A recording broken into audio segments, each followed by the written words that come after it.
Bhola Singh recently spoke about his meeting with Prime Minister Narendra Modi in Parliament, where the discussion centered on the creamy layer concept for scheduled types and scheduled caste.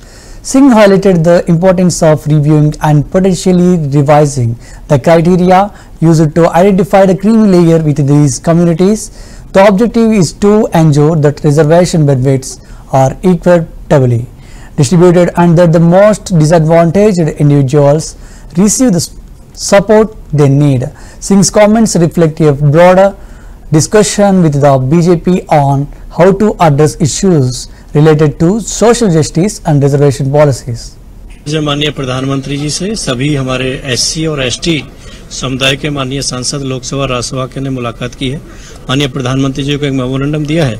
उस memorandum में supreme court के कुछ जजों के द्वारा एक व्यक्तिगत राय के रूप में एससी रिजर्वेशन का जो क्रीमी लेयर का विषय लाया गया है वो संज्ञान माननीय प्रधानमंत्री जी के में हम लोग लेके आए हैं और माननीय प्रधानमंत्री जी ने आश्वासन दिया है कि वो जो उनका राय है वो व्यक्तिगत राय है, उसका किसी भी एससी वर्ग के क्रीमी लेयर के जो व्यक्ति हैं, जो एससी समुदाय के हमारे भाई हैं, उनके रिजर्वेशन पर कोई भी फर्क नहीं पड़ेगा।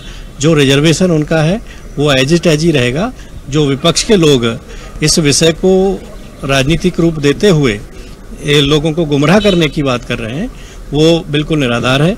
इसमें माननीय प्रधानमंत्री जी ने पूरा आश्वासन दिया है कि वो एससी और एसटी वर्ग के साथ में खड़े हुए और जो उनकी राय है उस राय का कोई फर्क उनके रिजर्वेशन में नहीं पड़ने वाला। आज माननीय प्रधानमंत्री जी से सभी हमारे एससी और एसटी समुदाय के माननीय सांसद लोकसभा राज्यसभा के ने मुलाकात की है। माननीय प्रधानमंत्री जी को एक मेमोरेंडम दिया है। उस मेमोरेंडम में सुप्रीम कोर्ट के कुछ जजों के द्वारा एक व्यक्तिगत राय के रूप में एससी रिजर्वेशन का जो क्रीमी लेयर का विषय लाया गया है वो संज्ञान माननीय प्रधानमंत्री जी के में हम लोग लेके आए हैं और माननीय प्रधानमंत्री जी ने आश्वासन दिया है कि वो जो उनका राय है वो व्यक्तिगत राय है, उसका किसी भी एससी वर्ग के क्रीमी लेयर के जो व्यक्ति हैं, जो एससी समुदाय के हमारे भाई हैं, उनके रिजर्वेशन पर कोई भी फर्क नहीं पड़ेगा। जो रिजर्वेशन उनका है वो एज इट एज ही रहेगा। जो विपक्ष के लोग इस विषय को राजनीतिक रूप देते हुए लोगों को गुमराह करने की बात कर रहे हैं वो बिल्कुल निराधार है। इसमें माननीय प्रधानमंत्री जी ने पूरा आश्वासन दिया है कि वो एससी और एसटी वर्ग के साथ में खड़े हुए और जो उनकी राय है उस राय का कोई फर्क उनके रिजर्वेशन में नहीं पड़ने वाला। आज माननीय प्रधानमंत्री जी से सभी हमारे एससी और एसटी समुदाय के माननीय सांसद लोकसभा राज्यसभा के ने मुलाकात की है।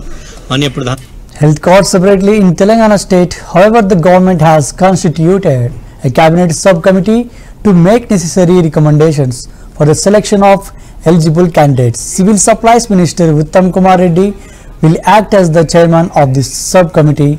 The government appointed Health Minister Damodara Raja Narasimha and Revenue Minister Ponguleti Srinivasa Reddy as members. The state government has issued orders to this effect. Meanwhile, this committee will study the selection of ration cards and health cards beneficiaries and recommended the procedures to the government. At present, free healthcare services are available only to ration card beneficiaries, but the government feels that even the ineligible are getting ration cards for free medical services. That is why the government is thinking to remove the link between ration card and health card and grant separate cards.